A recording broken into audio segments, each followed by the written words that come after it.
மதிப்பிற்குரிய திரு அண்ணாமலை அண்ணன் அவர்கள் சிறப்புரையாற்றுவார்.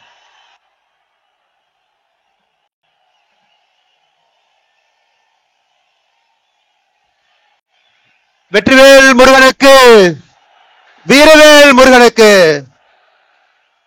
அன்பு சொந்தங்களே, இந்து சொந்தங்களே, நாம் யாரும் கூட நிச்சயமாக பயப்பட தேவையில்லை. காரணம், வருண பகவான் இன்னும் ஒரு 1.5 மணி நேரத்துக்கு நம்மளை சோதிக்க போவது கிடையாது. இது மலை துளிகள் என்று சொல்வதை விட இது கண்ணீர் துளிகள்.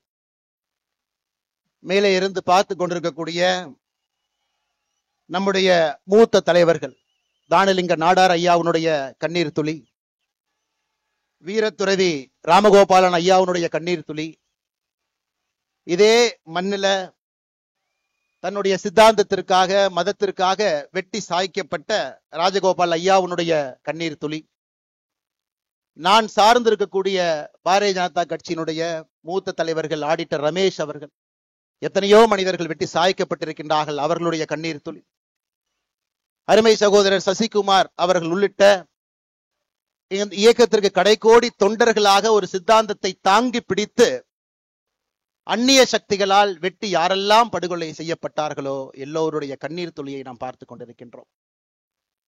இவ்வளவு பெரிய ஒரு கூட்டம், எழுச்சியான ஒரு கூட்டம், ஒரு மதத்தை சார்ந்தவர்கள், வாழ்வியல் முறையை பின்பற்றக்கூடியவர்கள், நம்முடைய நிலத்தினுடைய கடவுள் தமிழ் கடவுள் முருகபெருமானை மையமாக வைத்து மதுரை மாநகரத்தில் சங்கமித்து இந்து முன்னணி அவர்கள் ஏற்பாடு செய்திருக்கக்கூடிய இந்த கூட்டத்திலே நாம் எல்லாம் பங்கேற்றுக் கொண்டிருக்கின்றோம். இது ஒரு சாதாரணமான ஒரு கூட்டம் இல்லைங்க. ஒரு இனம் தன்னுடைய குரலை உரக்க சொல்லிக் கொண்டிருக்கிறது, தன்னுடைய உரிமையை நிலைநாட்ட வேண்டும் என்று விரும்புகிறது, தன்னுடைய வாழ்வியல் முறையை யாரும் தொந்தரவு செய்யக்கூடாது என்று ஏங்கிக் கொண்டிருக்கிறது. அப்படிப்பட்ட இந்து சமுதாயத்தினுடைய இனத்தினுடைய சொந்தங்கள் எல்லோரும் இங்கே வந்திருக்கின்றீர்கள். பெரியவர்கள், தாய்மார்கள், சாது சன்னியாசிகள், எல்லா மடத்தினுடைய பாரம்பரியம் மிக்க மடத்தினுடைய மடத்தை தாங்கி பிடிக்கக்கூடிய ஆன்மீகவாதிகள் ஐயா எல்லாரும் மேடையில் இருக்கிறாங்க. RSS பேரிய இயக்கத்தினுடைய மூத்த முன்னோடிகள் மேடையின் மீது இருக்கின்றார்கள். இந்து முன்னணியினுடைய தலைவர் அண்ணன் காடேஸ்வர சுப்பிரமணியம் அவர்கள் இருக்கின்றார்கள். நான் சார்ந்திருக்கக்கூடிய பாரதிய ஜனதா கட்சியினுடைய தலைவர் அன்புக்குரிய அண்ணன் நயினார் நாகேந்திரன் அவர்கள், எல்லா மூத்த தலைவர்கள் மேடையின் மீது இருக்கின்றார்கள். மிக முக்கியமாக இந்த நிகழ்ச்சிக்காக தன்னுடைய பொறுப்பை எல்லாம் விட்டுவிட்டு, இதுதான் என்னுடைய முதல் பொறுப்பு, எங்கே சனாதன தர்ம பிரச்சனைக்கு உள்ளாக்கப்படுகிறதோ அங்கே நான் இருப்பேன் என்று சொல்லி இந்த நிகழ்வுக்கு ஆந்திரா மாநிலத்தினுடைய துணை முதல்வர் அண்ணன் பவன் கல்யாண் அவர்களும் கூட இங்கே நம்மோடு வந்து நின்று கொண்டிருக்கின்றார். அருமை சொந்தங்களை, ஒரே ஒரு நிமிஷம் யோசிச்சு பாருங்க. உலகத்துல யூதர்கள், ஜூஸ், மொத்த மக்கள் தொகையில வெறும் 0.2 விழுக்காடு இருக்கிறாங்க. 0.2 விழுக்காடு.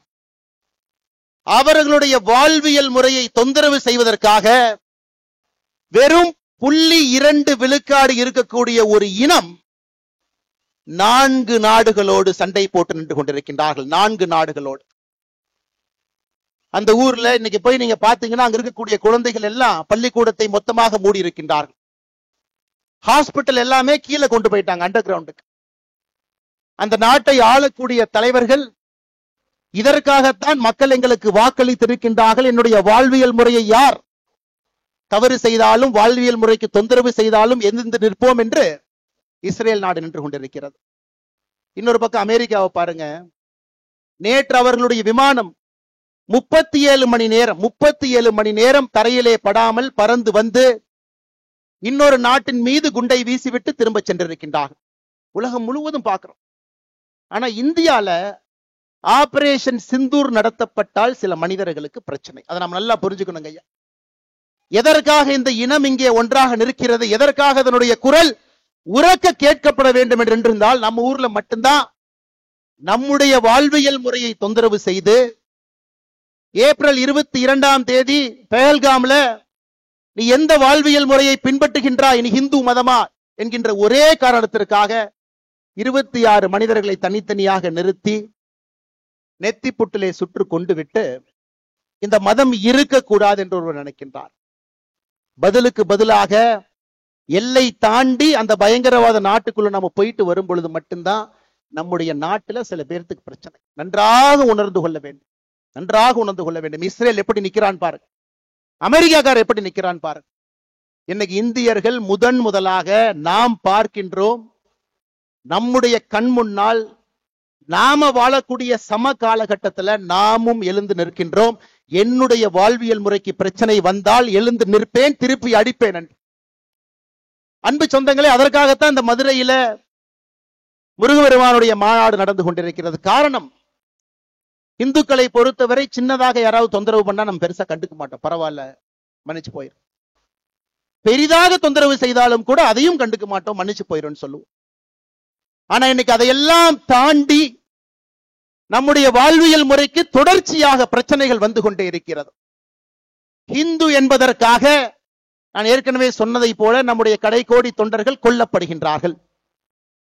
இந்த மதத்தை பின்பற்றினா மட்டும் நம்முடைய வாக்கை பெற்று அரசியல்வாதிகளாக அதிகாரத்தில் இருக்கக்கூடியவங்க கோவில் இப்படி இருக்கும், கூம்பு மாதிரி இருக்கும் அசிங்கப்படுத்துறாங்க. இந்து மக்கள்கிட்ட ஒற்றுமை எப்பொழுதும் வராது என்கின்ற தைரியத்துல அரசியல்வாதிகள் இன்னும் பழைய அரசியலை செய்து கொண்டிருக்கின்றார்கள். அதையெல்லாம் உடைத்து காட்ட வேண்டும். என்னுடைய கோவில்கள் பாதுகாக்கப்பட வேண்டும். எங்களுடைய வாழ்வியல் முறையில் எந்த பிரச்சனையும் வரக்கூடாது. எங்களுடைய குழந்தைகள் தைரியமா ஒரு ஸ்கூலுக்கு போனா கூட திருநூறு வச்சுட்டு போகணும். எங்களுடைய குழந்தைகள் இன்னைக்கு வட தமிழ்நாட்டில் ஒரு ஸ்கூலுக்கு போனா கூட ருத்ராட்ச கொட்டையை வெளியே அணிந்து கொண்டு செல்ல வேண்டும். இதெல்லாம் இன்னைக்கு மக்களுக்கு ஏற்படக்கூடிய பிரச்சனையாக இருக்கிறது. அன்பு சொந்தங்கள், அதற்கெல்லாம் இந்த முருகர் மாநாடு தேவைப்படுகிறது. ஒரு பக்கம் எழுச்சி, ஆளுகின்ற ஆட்சியாளர்களுக்கு எச்சரிக்கை மணி. 5 லட்சம் பேர் மதுரையில காசு கொடுக்காம கொள்கைக்காக மழை வரும் என்று தெரிந்தும் கூட்டம் அதிகமாக இருக்கும். அதுல என்னைய மதிப்பாங்களா? கடைக்கோடியில் உட்கார்ந்து இருக்கிறேன் விஐபியா, எனக்கு சேர் கொடுப்பாங்களா? எந்த கேள்வியும் இல்லாம இது என்னுடைய மாநாடு, என்னுடைய வாழ்வியல் முறையை காக்கக்கூடிய மாநாடு என்று வந்திருக்கின்றீர்கள். இதிலே எச்சரிக்கை மணி அங்க போகும். முருகபெருமான் நல்லா பாருங்க, 6 படை சாதாரணமான வீடுகள் இல்லைங்க. நல்லா பாருங்க, எல்லா வீடுகளுக்கும் ஒரு தன்மை, அறிவு, ஞானம். பழனி என்னுடைய தந்தைக்கே நான் ஒரு தாரக மந்திரத்தை சொல்லி கொடுக்கிறேன், அதற்கு ஒரு வீடு. திருமணம் செய்து கொண்டு இல்லற வாழ்க்கையிலே அமைதியாக இருப்பேன், அதற்கும் ஒரு வீடு. நல்லா யோசிச்சு பாரு. என தேவையில்லாம பிரச்சனை பண்ணினா சூரசம்ஹாரம் பண்ணிடுவேன், அதற்கும் ஒரு வீடு. சூரசம்ஹாரம் செய்துவிட்டு அமைதியாக திருத்தணியில போய் இருப்பேன், அதற்கும் ஒரு வீடு. ஆளுகின்ற ஆட்சியாளர்கள் முருக பக்தர்களை எந்த வீட்டிலே வைத்து பார்க்க வேண்டும் என்று இந்த மாநாடு மூலமாக அவர்களுக்கு தெரியும். முதல் வீடு திருப்பரங்குன்றத்துக்கே நீ பிரச்சனை ஏற்படுத்தினா ஒரு வீடாக சென்று சூரசம்ஹாரம் செய்துவிட்டு மறுபடியும் அமைதியாக திருத்தணிக்கு போயிரும். அப்படிங்கிற மாதிரி தாங்க ஐயா அந்த மாநாட்டில் ஒரு பெரிய செய்தியை நாம் சொல்லி இருக்கின்றோம். என்னுடைய வாழ்வியல் முறையில தலையிடாத, ஏன்னா நம்ம யாருக்குமே தொந்தரவு பண்ணல. இன்னைக்கு உலகத்தில் இருக்கக்கூடிய எல்லா மதத்தையும் பாருங்க ஐயா, எத்தனை கோடி மனிதர்கள் எந்த மதத்தை பின்பற்றாங்க பாருங்க. கிறிஸ்தவ மதம் 230 கோடி, கிறிஸ்தவ மதம் 200 கோடி, இந்து மதம் 120 கோடி. இதுல ஆச்சரியம் என்னன்னாங்க, 190 கோடி பேர் இந்த உலகத்துல எந்த மதத்தையும் பின்பற்றாம இருக்கிறாங்க, அன்அஃபிலியேட்டடுங்கிறாங்க. 230 கோடி கிறிஸ்தவர்கள் இருக்கிறாங்க, 200 கோடி இஸ்லாமியர்கள் இருக்கிறாங்க. 190 கோடி பேர் எந்த மதத்தையும் சாராதவர்கள், இந்து மதத்தை சார்ந்தவங்க 120 கோடி. எத்தனை நாட்டில் இருக்காங்கன்னு பாருங்க. இந்த மதத்தை பின்பற்றக்கூடியவங்க எத்தனை நாட்டில் இருக்காங்க? கிறிஸ்தவ மதத்தை பொறுத்தவரை 120 நாடுகள்ல அவங்க பெரும்பான்மை. இஸ்லாமிய மதத்தை பொறுத்தவரை 53 நாடுகள் அவர்கள் பெரும்பான்மை. அன்அஃபிலியேட்டட், எந்த மதத்தையும் சாராதவன் 10 நாடுகள்ல அவர்களும் பெரும்பான்மை. ஆனா நான் இந்து மதத்தை சார்ந்தவன் 2 நாடுகள்ல மட்டும்தான் நாம் பெரும்பான்மையாக இருக்கின்றோம். இரண்டாவது, இந்த மாநாட்டினுடைய முக்கியமான நோக்கம், ஒரு இந்துவுக்கும் இந்த எழுச்சி இருக்கணுங்க ஐயா, ஒருத்தருக்கு இருக்கணும். முன்னோர்கள் எப்படி இந்த வாழ்வியல் முறையை கட்டி காத்து பத்திரமாக நம்மகிட்ட கொடுத்துட்டு போனாங்களோ அதே மாதிரி பத்திரமாக பாதுகாத்து நம்முடைய சந்ததியருக்கு நம்ம கொடுக்கிறோமா அப்படிங்கிற கேள்வியை எழுப்புவதற்கும் இங்கே முருகர் மாநாடு மதுரையில் நடந்து கொண்டிருக்கிறது. அன்பு சொந்தங்களே, யாருக்கோ பிரச்சனை, எனக்கு இல்ல, அந்த பிரச்சனை நமக்கு வரும். எங்கேயோ கோயில் அடிக்கிறாங்க, எனக்கு பிரச்சனை இல்லை, நமக்கு வரும். யாரோ திருச்செந்தூர்ல கியூல போய் நிக்கிறவங்க மயங்கி விழுந்து சாகுறாங்க, பிரச்சனை நமக்கு வரும். எங்கேயோ கட்டணம் வசூல் பண்றாங்க, நமக்கு அது வரும். 6 படை வீடுகள், 5 லட்சம் பேர் கடந்த 4-5 நாட்கள்ல. நேத்து மட்டுமே 1.25 லட்சம் பேருங்க. ஆறுபடையில் இருக்கக்கூடிய முருகபெருமானையும் இங்க வந்து அமைதியாக இந்து முன்னணியினுடைய வாலண்டியர்ஸ் மட்டுமே நின்று, ஒரு காவல்துறை அதிகாரி இல்லைங்க, அமைதியாக தரிசிச்சுட்டு போறாங்க. ஆனா ஆறுபடையில் இருக்கக்கூடிய ஏதாவது ஒரு கோயிலுக்கு 50 ரூபாய், 100 ரூபாய், 500 ரூபாய் கொடுக்காம நீங்க சாமி இந்த மாதிரி பார்க்க முடியுமா? கேட்டு பாருங்க. இது நம்முடைய வாழ்வியல் முறையில் இருக்கக்கூடிய பிரச்சனையை நாம் தட்டி கேட்கின்றோம். எதற்கு தமிழகத்தில் 2 சட்டங்கள் இருக்கிறது? இந்துவுக்கு ஒரு சட்டம், இந்து மதத்தை சாராதவர்களுக்கு இன்னொரு சட்டம். எதற்கு என்பதை கேட்பதற்காக மதுரை மண்ணில் என்று கொண்டிருக்கின்றோம். அன்பு சொந்தங்களே, ஏதோ இந்த மாநாடு எலெக்ஷனுக்காக. இந்து முன்னணியினுடைய பெரியவர்கள், அவர்களுக்கும் அரசியலுக்கும் சம்பந்தம் இல்லை. எனக்கு தெரியும் 2026 தேர்தலுக்கு இது சம்பந்தம் இல்லை என்றாலும் கூட மக்களுக்கு நிதி வேண்டாம், சாமி வேண்டும் என்பதை முடிவு செய்து விட்டார்கள். மக்கள் முடிவு பண்ணிட்டாங்க, யாரு சாமி யாரு நிதி நீங்க முடிவு பண்ணி. அதனால இது அரசியலுக்காக கிடையாது. இது ஒரு மிக முக்கியமாக நாம் இந்த கூட்டத்தில் ஒன்றாக சேர்ந்திருப்பது நம்முடைய வாழ்வியல் முறையை மீட்டெடுப்பதற்காக, கேள்வி எழுப்புவதற்காக. இந்த ஒரு தீர்மானமுமே நம்முடைய வாழ்வியல் முறையை தட்டி எடுப்பதற்காக. அதனால்தான் அருமை சொந்தங்களே, நாம் இன்றிலிருந்து கேள்வி கேட்க ஆரம்பிக்க வேண்டும். ஒரு பிரச்சனை என்றால் தட்டி கேட்கணுங்க ஐயா. நம்ம கண்டிப்பா பேசுறோம். தமிழகத்திலே 44,000 ஆலயங்கள், 44,000 44,000 தமிழ்நாடு அறநிலைத்துறை கீழ் இருக்கு. எப்ப வந்துச்சு பாருங்க, 1925 போர்டா வந்துச்சு, என்டோமென்ட் போர்டாக. 1951 சட்டமாக வந்துச்சு. 5,25,000 ஏக்கர் இருக்கக்கூடிய ஒரு அரசு இயந்திரம். 44,000 கோவில்கள் நிர்வாகம் செய்யப்படுகின்றது. 1000 ஆண்டுகளுக்கு மேல பழமையான கோவில்கள் மட்டும் 344 கோவில்கள் அறநிலைத்துறையினுடைய கட்டுப்பாட்டில் இருக்கு. எங்கேயாச்சும் ஒரு இடத்துல ஒழுக்கமாக அறநிலைத்துறையினுடைய செயல்பாடு இருக்கான்னு நீங்க கேட்டுப்பாரு. பணம் இருப்பவனுக்கு ஒரு மாதிரி, பணம் இல்லாதவருக்கு ஒரு மாதிரி. கேள்வி கேட்டுப்பாரு. அதையெல்லாம் மாற்ற வேண்டும். ஒரு புதுவிதமாக ஆன்மீகத்தை முன்வைத்து நடக்கக்கூடிய ஒரு ஆட்சி மட்டுமல்ல, ஆன்மீகத்தை முன்வைத்து இந்த சமுதாயம் தன்னை வழிநடத்தி கொள்ள வேண்டும் என்பதற்காக இந்த முருகர் மாநாடு நடந்து கொண்டிருக்கிறது. அன்பு சொந்தங்களே, அதனால இங்க வந்திருக்கக்கூடிய எல்லோருமே முருக பக்தர்களாக வந்திருக்கிறீங்க. ஆனா போகும் பொழுது வீர பாகுவாகவும் நாங்க போறோம் அப்படிங்கிறத நம்ம மறந்துடக்கூடாதுங்க. இந்த மதுரை மண்ணிலிருந்து திரும்பி செல்லும் பொழுது நமக்கு அந்த உணர்வு வேண்டும். 230 கோடி கிறிஸ்தவர்கள் என்று சொன்னேன். கடந்த 10 ஆண்டுகள்ல கிறிஸ்தவ மக்கள் தொகை உலக அளவுல 12 கோடி உயர்ந்திருக்கிறது. 200 கோடி இஸ்லாமியர்கள் என்று சொன்னேன். கடந்த 10 ஆண்டுகள்ல இஸ்லாமியர்களுடைய மக்கள் தொகை 35 கோடி உயர்ந்திருக்கிறது. 2050 முடியும் பொழுது, 55 முடியும் பொழுது இந்த உலகம் இஸ்லாமியர்கள் பெரும்பான்மையாக இருக்கக்கூடிய உலகமாக, இன்னைக்கு இருக்கக்கூடிய இதே நேர்கோட்டு பாதையில போனா இஸ்லாமியர்கள் பெரும்பான்மையாக இருக்கக்கூடிய உலகமாக 2055 மாற இருக்கிறது. இன்னைக்கு கிறிஸ்தவர்ல பாருங்க, ஐரோப்பாவில் இருக்கக்கூடிய மொத்த கிறிஸ்தவர்களை விட வட ஆப்பிரிக்காவில் இருக்கக்கூடிய கிறிஸ்தவர்கள் அதிகம். More number of Christians are in northern part of Africa than in the whole of Europe. அதையெல்லாம் நாம் புரிந்து கொள்ள வேண்டும். நம்முடைய கலாச்சார சின்னங்கள் எங்கேயும் யாரும் அழிக்க கூடாது. ஒருவர் கூட மதம் மாறக்கூடாது. மதம் மாறினவங்களை திரும்பி கொண்டு வர வேண்டும். 120 கோடி இருக்கக்கூடிய உலகத்துல இன்னைக்கு 4வது பெரும்பான்மை சமுதாயமாக இருக்கின்ற நம்முடைய சமுதாயம் தொடர்ந்து இதே போல இருக்கணும். காரணம், இன்னைக்கு தமிழகத்தினுடைய அரசியல் களத்துல பாத்தீங்கன்னா தமிழ் வேறு, ஆன்மீகம் வேறு, இலக்கியங்கள் வேறு என்று பிரித்திருக்கின்றார்கள். ஆனா நம்ம ஊர்ல அப்படி பிரிக்க முடியாது.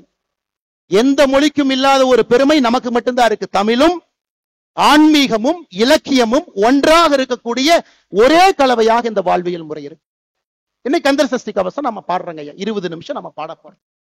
இது முருகனுக்காக பாடக்கூடிய ஒரு பாட்டா? கேள்வி நம்பர் 1. இல்ல இது ஒரு மந்திர நூலா? இந்த நூலுக்குள்ள ஒரு மந்திரம் இருக்கு, சில பேர் அதையும் சொல்றாங்க. அதையெல்லாம் தாண்டி கந்த சஷ்டி கவசத்தை மட்டும் பாடினீங்கன்னா போதும், இருக்கக்கூடிய எல்லா பிரச்சனைகளும் காணாம போயிடும். இது 3 விதமாக இலக்கியமாக பார்க்கின்றார்கள், பக்தியாக பார்க்கிறாங்க, ஆன்மீகமா பார்க்கிறாங்க. கந்த சஷ்டி கவசம். கந்தங்கிறது என்னங்க ஐயா? நம்முடைய தொப்புள் கொடி எங்க இருக்கோ அங்கே இருந்து 2 இன்ச் கீழே வந்தீங்கன்னா நாபி கமலம் இருக்குங்க. உடம்பிலே சில இடத்துல மட்டும்தான் நம்முடைய நர்வஸ் சிஸ்டம் அங்க மட்டும்தான் போய் எண்ட் ஆகுதுங்க ஐயா, பாதங்கள்ல கைகள்ல. அதே போல தொப்புளுக்கு கீழே 2 இன்ச்ல அது போய் நிக்குது. அதை பழைய தமிழ்ல 18ஆம் நூற்றாண்டுல சென்னி மலையில இந்த நூலை முதலாக சுப்பிரமணிய சாமிக்கு முன்னாடி ஏற்றிய பொழுது தேவராய சுவாமிகள் அவர்கள் கந்த என்று குறிப்பிட்டது நம்முடைய தொப்புள் கொடிக்கு கீழே இருக்கக்கூடிய 2 இன்ச் பகுதியில் இருக்கக்கூடிய பகுதி. சஷ்டி. இன்னைக்கு சஷ்டி ஒரு நாளாக கொண்டாடுகின்றோம். ஆனா பழைய தமிழ்ல சஷ்டி என்றால் அது சட்டி. எப்படி அந்த தொப்புள் கொடிக்கு 2 இன்ச்சுக்கு கீழே உள்ள பாத்தீங்கன்னா அந்த பகுதி சட்டி போல இருக்கும். கந்த சஷ்டி கவசம்.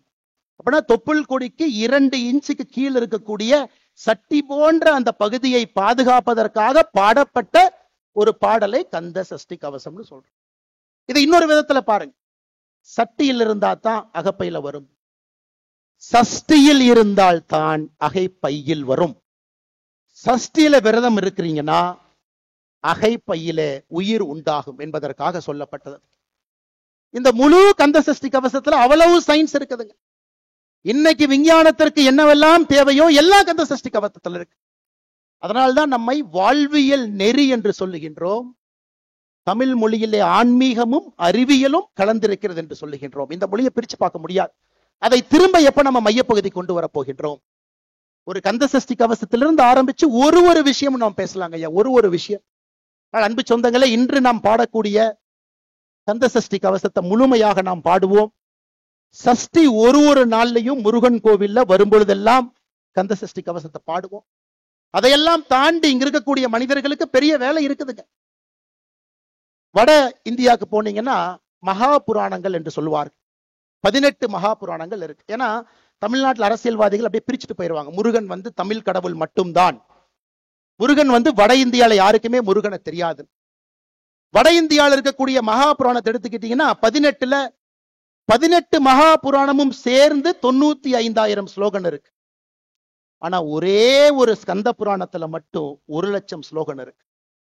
ஸ்கந்த புராணம் எப்ப வந்துச்சு? அதை கண்டுபிடிச்சது ஆங்கிலேயன். கேம்பிரிட்ஜ் பல்கலைக்கழகத்தில் இருக்கக்கூடிய செசில் பெண்டால் 1898 நேபாள ஓலைச்சுவடைகளை கண்டுபிடித்து இதுதான் ஸ்கந்த புராணம் கண்டுபிடிச்சாங்க. ஆனா இன்னைக்கு அவர் கண்டுபிடித்தது வெறும் 81,000 ஓலைச்சுவடிகள் தான், ஸ்லோகங்கள் தான். அப்படி என்றால் அவ்வளவு விஷயம் இருக்குதுங்க. அவ்வளவு விஷயங்கள் இருக்கு. நிறைய நாம் என்ன கண்டுபிடிக்கணும். ஆட்சியாளர்கள் அதற்காக நிதி கொடுக்கணும். நம்முடைய பண்டைய தமிழ் நாகரிகம், கலாச்சாரம், வழிபாடு எல்லாத்தையும் தேடி தேடி படிக்கணும். ஏன்னா இன்றைய காலகட்டத்திற்கு தேவையான எல்லா பிரச்சனைகளுக்கான தீர்வு அதில் இருக்குதுங்க ஐயா. ஒரே ஒரு உதாரணம் இன்னைக்கு நாம சொல்றோங்க ஐயா. இன்னைக்கு நாம சொல்றோம் திருப்புகழே பாத்தீங்கன்னா அதிர்ஷ்டவசமாகத்தாங்க ஐயா அச்சுக்கு வந்துச்சு. 2 உதாரணத்தை மட்டும்தான் நான் கொடுக்குறேங்க. 1871 கடலூர் கோட்ல சண்டை போட்டுக்கிறாங்க சிதம்பரம் கோவிலுடைய தீட்சிதாரும் ஆங்கிலேயர்கள். அன்னைக்கும் தீட்சிதார்கள் சொல்றாங்க இந்த கோவில்ல வழிபடுற உரிமை எங்களுக்கு மட்டும்தான் இருக்கு. வெள்ளக்கார ஜட்ஜு சொல்றாரு, எப்படி வழிபடுவீங்க, பாடி காட்டுங்க அப்படின்னு. தீட்சிதார்கள் பாட ஆரம்பிக்கின்றார்கள். அந்த கோவில்ல டைப்பிஸ்ட் தட்டச்சிரா சுப்பிரமணிய பிள்ளைன்னு ஒருத்தர் இருக்கார். அருமையா இருக்கே இந்த பாட்டு. தீட்சிதார தனியா கூப்பிட்டு, ஐயா ஒரு பாட்டு பாடுறீங்க, என்னங்க ஐயான்னு கேட்கிறாங்க. ஐயா இதுதாங்க ஐயா திருப்புகழ் அப்படிங்கிறாங்க. 5 நூற்றாண்டுகளாக 13ஆம் நூற்றாண்டிலிருந்து வார்த்தையாக இல்லாமல் வெறும் வாயிலே பாடிக்கொண்டிருக்கிறார்.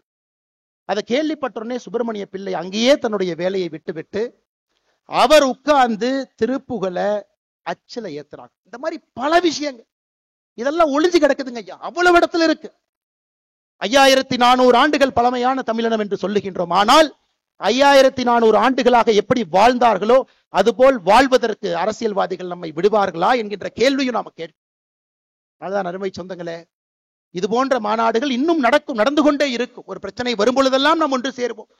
அதைவிட முக்கியம் எதற்காக ஒன்று சேருகின்றோம் என்பது முக்கியம். நம்முடைய இனத்தினுடைய அடையாளத்தை தைரியமாக தீர்க்கமாக வெட்ட வெளியில அதை நாம் வெளிப்படுத்த வேண்டிய கட்டாயம் இருக்கு. யாருக்கும் நாம் எதிரி கிடையாது. 2 நாடுகள்ல மட்டும் பெரும்பான்மையாக இருந்தாலும் கூட நம்ம யாருக்கும் எதிரி இல்லைங்க. அதை தைரியமா நீங்க காட்டுங்க. நேத்து திருப்பரங்குன்றத்தில் அரசியல்வாதி ஒருத்தர் வர்றார், இன்னைக்கு எம்பியா இருக்கார், ஒரு முக்கிய கட்சியினுடைய தலைவர். கோவில்ல சாமி கும்பிட்டு வர்றார் 4 நாட்களுக்கு முன்பு. ஒரு அம்மா செல்ஃபி கேட்கிறாங்க. நெத்தியில் இருக்கக்கூடிய திருநூரை அழித்து விட்டு புகைப்படம் எடுத்து அந்த அம்மாவை அனுப்பி வைக்கிறாங்க. இவர்கள் ஓட்டு பிச்சை எடுக்க நம்மிடம் 2026 தேர்தலில் வருவாங்க. அன்னைக்கு கோயிலுக்கு போவாங்க. அன்னைக்கு நம்மை பற்றி நன்றாக சொல்லுவாங்க. அதை எல்லாம் நம்ம உணர்ந்துக்கணும். இந்துக்கள் நன்றாக உணர்ந்து கொள்ள வேண்டும், நாம் யாருக்கும் எதிரி இல்லை. நம்மை எதிரியாக நினைப்பவர்களுக்கு நாம் எதிரி என்பதிலே மிக மிக மிக தெளிவாக இருக்க வேண்டும் அன்பு சொந்தங்களே.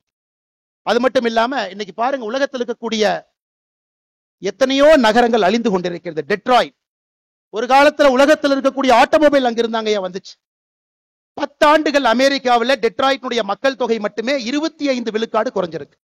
அப்ப எந்த நகரங்கள் செழிப்பா இருக்குன்னு பாத்தீங்கன்னா கோவிலை சார்ந்த நகரங்கள் மட்டும்தான் செழிப்பா இருக்கு. யுஎஸ்ல அட்லாண்டிக் சிட்டி கேம்பிளிங்காக ஆரம்பிச்சாங்க, காணாம போயிருச்சு. டெட்ராய்ட் மேனுஃபேக்சரிங்காக ஆரம்பிச்சாங்க, காணாம போயிருச்சு. ஆனா கோவில்களை சார்ந்து இருக்கக்கூடிய நகரத்தை பாருங்க, மதுரை முதல் சங்கம், இடைச்சங்கம், கடை சங்கம், 4வது சங்கத்தை தாண்டி நின்று கொண்டிருக்கிறது. பாருங்க, கோவில்கள் எங்கே எல்லாம் இருக்கின்றதோ அந்த நகரத்தை ஒரே நிமிஷம் கூர்மையா பாருங்க. காசிய பாருங்க, உஜ்ஜயினை பாருங்க. தமிழகத்துல கோவிலுக்காங்க பஞ்சம். 44,000 கோவில்கள் என்று சொல்லுகின்றோம். அதையெல்லாம் தாண்டி எத்தனை எத்தனை இலக்கியங்கள், எத்தனை கோவில்கள் இயற்றப்பட்டிருக்குன்னு மட்டும் ஒரு நிமிஷம் யோசிச்சு பாருங்க ஐயா. ஒரே நிமிஷம் யோசிச்சு பாருங்க. திருப்புகழ் பாடல் பெற்ற தலங்கள் 120 ஐயா. தேவார பாடல் பெற்ற ஸ்தலங்கள் 274 சிவாலயங்கள். மங்கள சாசனம் பெற்ற 108 திவ்ய தேசங்கள், 33 சக்தி பீடங்கள். எல்லா நகரமுமே ஒரு கோவிலை சார்ந்திருக்கின்ற காரணத்தினால் அந்த நகரத்துக்கு அழிவு இல்லை, அந்த கலாச்சாரத்திற்கு அழிவு இல்லை, அந்த தமிழ் மக்களுக்கு அழிவு இல்லை. இன்னைக்கு இருக்கக்கூடிய திமுக கட்சி அரசியல் பேசக்கூடாது இருந்தும் ஒரு சின்ன விஷயத்தை அரசியலாக பேசவில்லை. 5400 ஆண்டுகள் சந்தோஷம். 5400 ஆண்டுகள். ஏன் 5400 ஆண்டுகள் என்றால் கோவில்களை சார்ந்து இந்த கலாச்சாரம் இருந்ததால் 5400 ஆண்டுகள். இதை நம்ம நல்லா புரிஞ்சுக்கணுங்க ஐயா. அதனால் நம்முடைய கடமை, இன்னைக்கு இந்தியால எத்தனையோ நகரங்கள், ஐயா பவன் கல்யாணம் அவங்க வந்திருக்கிறாங்க. சமீபத்தில் திருப்பதி கோவிலினுடைய சொத்தை எஸ்டிமேட் பண்றாங்க. the total asset of Tirupati temple. Tirupati டெம்பிளை பொறுத்த வரைக்கும் இந்தியாவில் 917 இடத்துல ப்ராப்பர்ட்டி வச்சிருக்கிறாங்க, சென்னை உட்பட. மொத்தமாக அசஸ் பண்ணி பார்த்தா திருப்பதி மட்டுமே 2,47,000 கோடி ரூபாய் சொத்து திருப்பதியில் இருக்கக்கூடிய ஏழுமலையானுக்கு இருக்கு. 2,47,000 கோடி. தமிழ்நாடு அரசனுடைய ஒரு பட்ஜெட்டுங்கிறது 3 லட்சம் கோடிங்க ஐயா. அதனால் ஆன்மீகம் சார்ந்த அரசியல், ஆன்மீகம் சார்ந்த வாழ்வியல் நெறி, ஆன்மீகம் சார்ந்த பொருளாதாரம் வரும் பொழுது மட்டும்தான் முருகன் நிம்மதியாக இருப்பார். முருகன் நிம்மதியாக இருக்கும் பொழுது நாம் நிம்மதியாக இருப்போம். நாம் நிம்மதியாக இருக்கும் பொழுது நம்முடைய கலாச்சாரம் நிம்மதியாக இருக்கும். அன்பு சொந்தங்களே, இதையெல்லாம் நீங்க கொஞ்சம் கவனத்தில் எடுத்துக்கங்க. எவ்வளவு தூரம் வந்திருக்கிறீங்க. போகும் பொழுது வரும் பொழுது எதுவும் நமக்கு நடக்காது. காரணம், எப்பொழுதும் முருகபெருமான் நம்ம கிட்ட இருந்து பார்த்துக்கிட்டே இருக்கிறான். எனக்கு முன்பு சிரவை ஆதீனம் சாமி பேசும் பொழுது ஒரு அற்புதமான கந்தர் அலங்காரத்தை சொல்லிட்டு இதை மட்டும் சொல்லுங்க போதும் என்றார். ஐயாவுடைய அனுமதியோடு மறுபடியும் உங்கள் முன்னாடி நான் சொல்றேன். நாள் என் செய்யும். இன்னைக்கு நாள் சரியில்லை, செவ்வாய்க்கிழமை பண்ணாதீங்க, புதன்கிழமை பண்ணாதீங்க. நாள் என் செய்யும், வினைதான் என் செய்யும். வினை என்னை என்னதான் பண்ணிரும். என்னை நாடி வந்த கோள் என் செய்யும்.